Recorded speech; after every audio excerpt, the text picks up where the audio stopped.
Let's bring in Aaron Cohen. He is an Israeli special operations veteran. So the drones are on their way from Iran. Apparently, some have already been engaged, possibly or maybe probably shot down. We don't know of anything striking Israeli territory yet. Just give us your assessment of this very brazen attack by Iran.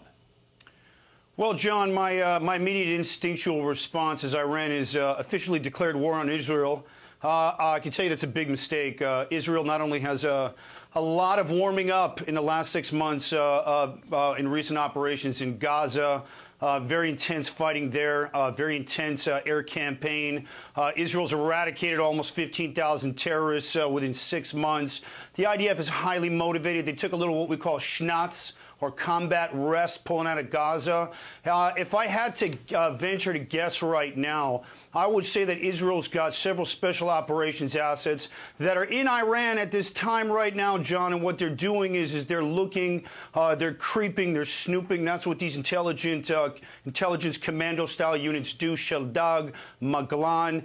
And Israel actually lives, John, as two major pieces for the Israeli survival. First thing is that actionable intelligence. So Israel right now is having a good look. They've got a multi-layered air defense system between the Spider, the Barak system, obviously the Iron Dome, which we've seen as the all-stars of the last Gaza campaign. Also in southern Lebanon, the attacks coming from Hezbollah. But I think at this point, Israel's had enough, and I wouldn't be surprised if Israel full out initiates some type of preemptive response that will directly attack those missile batteries and those drone launch points, which, if I had to venture, are coming out of the southwestern region of Iran. Again, Iran made a big mistake. Israel has a ton of intelligence on Iran. And, you know, to the Iranian leaders, you know, I say, Behet dasrosi dorim, like they say in Farsi, which is not only is Soleimani within our reach, but every one of these military leaders is within Israel's reach. Every one of those missile and drone launch points could potentially get obliterated in due time. And Israel will move when it feels it needs to and when it feels it's ready. They need to be careful because we've got multiple attackers about to square up on Israel. But, John, it's not Israel's first rodeo. We saw it in '67, Syria, Egypt, Lebanon. Also had over 50 Scud missiles coming from Iraq at the beginning of the Gulf War. Israel's got a lot of experience in dealing with attacks from multiple countries. And this is just going to be another dust-up with Iran. And Israel's going to, I think Israel's going to put Iran in its place very soon, if I had to guess. We have just about a minute left, but you don't think, then, that Israel is in any way overwhelmed or overmatched? The feeling is that maybe the Iranians thought that Israel has been weakened, perhaps, by the attacks from its proxies. You don't think that's the case at all?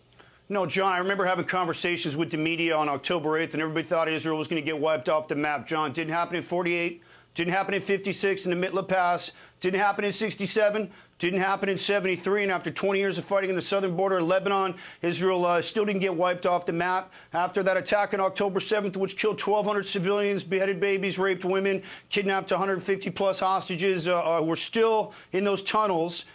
Israel's still around. Israel is an incredibly well-oiled and intelligent machine that focuses on actionable intelligence. Their Mossad is one of the finest institutions in the world. Regardless of the mistake that was made on October 7th, Golda Meir said it best: we can't protect every inch of the fence. Mistakes are going to happen. But Iran's posturing. They're making a mistake. The fact is, the Iranian people, like your last guest, the general said, the Iranian people don't support the regime. And at the end of the day, everyone is very much in line in the region to see this Islamic regime get toppled.